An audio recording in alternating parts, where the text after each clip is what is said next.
vamos a ver cuántos tipos de actividades de mediación podemos encontrar. Posteriormente hablaremos de algunas microdestrezas que podemos insertar en nuestras tareas de mediación y por último vamos a hacer una comparación de la mediación oral y de la mediación escrita. La primera tarea que os he preparado es una tarea tipo que se podría denominar, o que yo personalmente he denominado, el amigo traductor o intérprete. En este tipo de tareas se presenta un contexto en el que dos personas tienen algún tipo de relación, en este caso son dos amigos que quieren enviar a sus hijos a un campamento, pero tú encuentras una información que la otra persona no puede entender por un fallo lingüístico y en este caso tú le transmites la información que has encontrado adaptándola al idioma.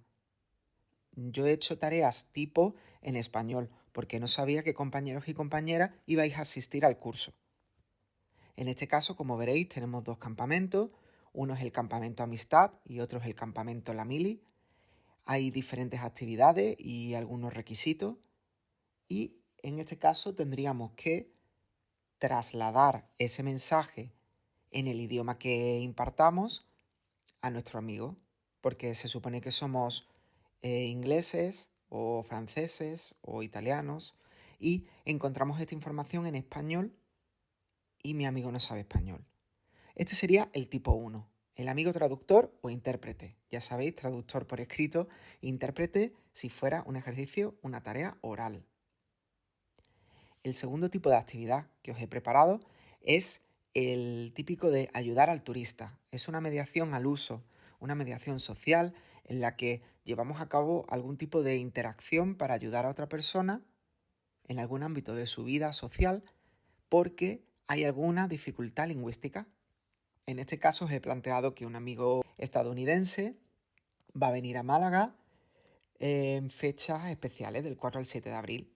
Va a estar todo el día ocupado, solo tiene una hora libre al mediodía, es decir, que estamos dando un contexto.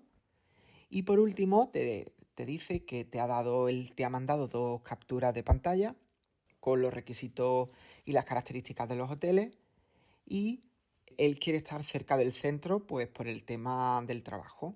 En este caso tendríamos que leer la información, procesarla y posteriormente recomendarle cuál de las dos opciones es la más ideal para él. Y luego, en la parte de abajo, podréis ver que os he incluido una variable para niveles altos, es decir, B2, C1, que serían las referencias culturales.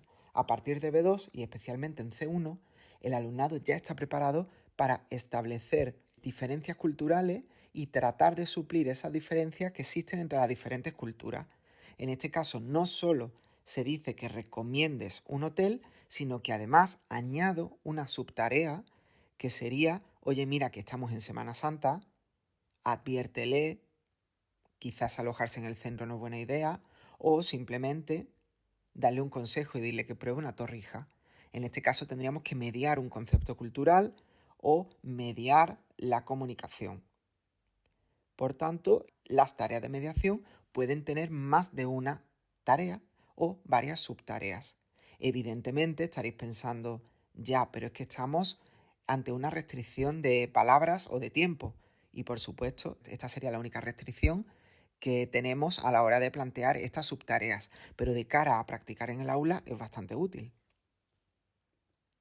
El modelo 3 es el seleccionador de info.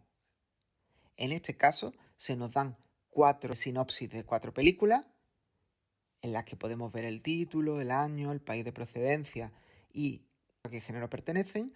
Y en este caso se da un contexto. Tu hermana y su novia van a sacar entradas para una película del Festival de Cine de Málaga. Recomiéndale un par de películas sabiendo que a ellas les interesan los temas LGTBQ+ y las comedias. En este caso, el alumnado debe hacer una selección, leer por encima y posteriormente recomendarle a la hermana las películas que más le pueden gustar. En este caso no se ha especificado la tipología de texto o de discurso que se va a producir porque he intentado haceros tareas que sirvieran tanto para la mediación escrita como la mediación oral. El seleccionador de información relevante es una de las tareas de mediación más destacadas. Seguidamente tenemos como cuarto modelo resumiendo información. Personalmente creo que es la tarea más tediosa, pero es una de las que podemos encontrarnos también. En este caso, el prototipo es encontrarte un artículo o cualquier tipo de información, ya sea un documental, y tener que resumirla, ya sea por escrito u oral, a un amigo o a alguien que esté interesado. En este caso es un artículo del chat GPT. En la parte inferior os he vuelto a poner una variable para niveles altos. En este caso, no solo se pide el resumen, sino que además estamos explicándole a una persona que en este caso no sabe de Internet, por tanto el vocabulario y las estructuras y las estrategias de mediación tienen que ser diferentes. En este caso tendré que ampliar algún tipo de información, porque mi abuelo no tiene por qué saber lo que es una inteligencia artificial. Pero esto solo se puede pedir en niveles a partir de B2 y especialmente C1. Por tanto, estaríamos añadiendo una subtarea. El quinto tipo de actividad de mediación sería leyendo y explicando gráficos.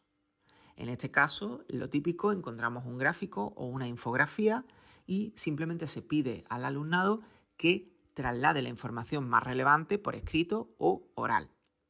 En este caso he elegido un gráfico que he creado yo mismo y es sobre el consumo de diferentes macronutrientes y el consumo de azúcar en 3 tramos de edad, de 6 a 18 años, de 19 a 31 y de 32 a 44. Pues bueno, el contexto es explicar las ideas principales del gráfico. He introducido una variable para niveles altos, volvemos otra vez a hablar de nivel B2 y especialmente C1 o niveles C, porque también tenemos el C2, y sería, no solo explica las ideas principales del gráfico, sino que además añado y te pido que compares la evolución del consumo de acuerdo con la edad. Oye, pues observamos que cuando las personas se van haciendo mayores, van consumiendo menos azúcar y van consumiendo menos grasa en favor a la proteína o los carbohidratos. Y también podemos hacer lo que hemos hecho anteriormente con el abuelo. Oye, mira, que este gráfico se lo tienes que explicar a un grupo de niños que no entiende muy bien qué son los carbohidratos, la grasa o las proteínas, así que por favor amplía el texto, que es una destreza más de la mediación, y pone ejemplos. De cara a una prueba de certificación, pues quizás no es lo más adecuado, pero de cara a practicar en el aula me parece bastante relevante. Bueno, y ahora diréis, Rafa, pero recomendar, dar mi opinión, de alguna manera no se puede. Y bueno, aquí viene el drama, muchos profesores, muchas profesoras, pues se podrían desmayar como todos los iconos que os he seleccionado, ¿no? Y es cierto que como microdestreza se valora la transmisión de información específica, de acuerdo con un contexto, explicar datos, ya sea de material gráfico, vídeo, sonido, un audio, resumir y explicar textos, la traducción, la interpretación. Pero es que hay otra parte del compendium en el que se habla, como veréis señalado con las diferentes flechas, se habla de que el alumnado puede, lo veis en el punto C1, contribuye a crear una cultura compartida de comunicación, gestionando la ambigüedad, ofreciendo consejo y apoyo y evitando malentendidos, con respecto al entendimiento pluricultural. Es decir, en los niveles C se puede dar consejo, se puede dar apoyo para evitar ese malentendido cultural y por tanto favorecer la comunicación. En el mismo apartado, para el nivel B2, se le pide a los participantes que intervengan y reaccionen a las ideas de los demás, es decir, que se contempla esa reacción de la persona, se pueden discutir semejanza y diferencia de puntos de vista y se colabora con otras personas para llegar a esa comunicación.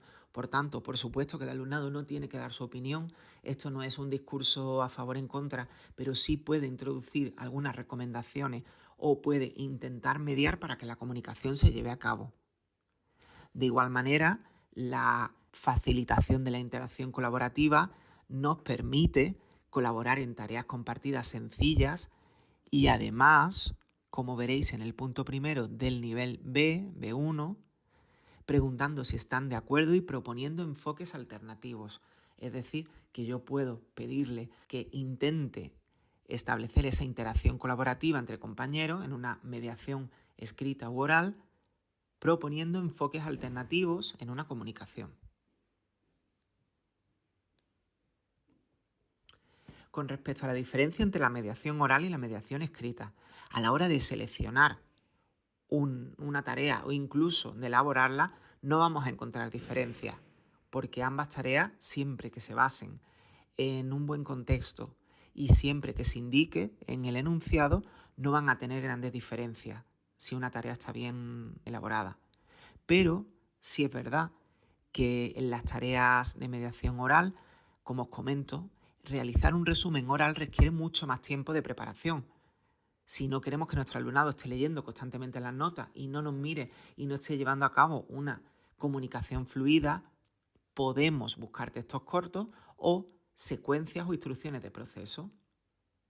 No está mal tampoco ponerle a un alumno o una alumna que resuma los pasos para conectarse al chat GPT del que hablábamos antes y ponerle una serie de pasos que simplemente esa persona tenga que procesar y rápidamente en un proceso de arriba a abajo pues nos cuente en un resumen oral o por escrito. Además, procesar y explicar oralmente una gráfica o una infografía requiere mucho tiempo. Pensad que tenemos código de imagen, texto, cifras, alfanumérico. Es un poco tedioso y va a obligar al alumnado a estar constantemente revisando sus notas para intentar hacerlo bien y para no mentir en datos. Por tanto, os propongo utilizar gráficos sencillos y con pocos datos, pocas variables sobre todo. Y por último, bajo mi punto de vista y es una opinión personal, los mejores tipos de tareas pueden ser la del amigo traductor, ayudando al turista o el seleccionador de información, ya que son muy fáciles de procesar mentalmente. Pero bueno, un buen gráfico sencillo o una infografía sin mucha información también puede ser un buen ejercicio. Con respecto a la mediación escrita, realizar un resumen escrito puede provocar, como os pongo aquí, que el alumnado acabe copiando partes porque no tiene tiempo o porque ya ha llegado muy cansado. En ese caso buscaríamos textos cortos o pedir que produzcan una toma de nota o una secuenciación de proceso, a la inversa que anteriormente. Solemos omitir la toma de notas, pero es otra microdestreza que se nos puede presentar en la mediación de un texto, sacar las notas principales, las ideas principales, sin ningún tipo de sintaxis o una secuencia de procesos. Te doy los diferentes pasos o te doy un texto hablando de cómo hacer algo y luego te pido que saques los 3-4 pasos principales para que ese proceso se lleve a cabo. Es bastante útil, el resultado no es un texto per se, simplemente son pues diferentes puntos para llegar a cabo este proceso final, ¿no? Todo eso se puede hacer por escrito y oralmente, pero en este caso hablamos de por escrito. Además, procesar y explicar una gráfica también requiere mucho tiempo si elegimos gráficas que son difíciles de interpretar por personas inexpertas. Se me ocurre, como os contaba en otro apartado, una gráfica de dispersión o un eje cronológico complicado. Yo primero tendría que plantearme, ¿entiendo esto en castellano? ¿Puedo hablar de esto en el idioma que estoy estudiando? Por tanto, os propongo gráficos sencillos de barra, circular o directamente tablas o infografías. Pero cuidado, como os comento aquí, las infografías pueden provocar una sobrecarga de datos porque hay veces que son muchos datos, muchas imágenes, texto, cifras, incluso algunas incluyen gráficas. Por favor, vamos a hacer nuestras propias infografías o si hemos encontrado una que es pertinente al tema, vale, pero intentar editarla de manera que recortéis, porque ya sabéis que las infografías son prácticamente como un libro en el que funcionan por capítulos y se va leyendo pues en circular o de arriba a abajo, pues vamos a intentar eliminar u omitir información que no sea esencial.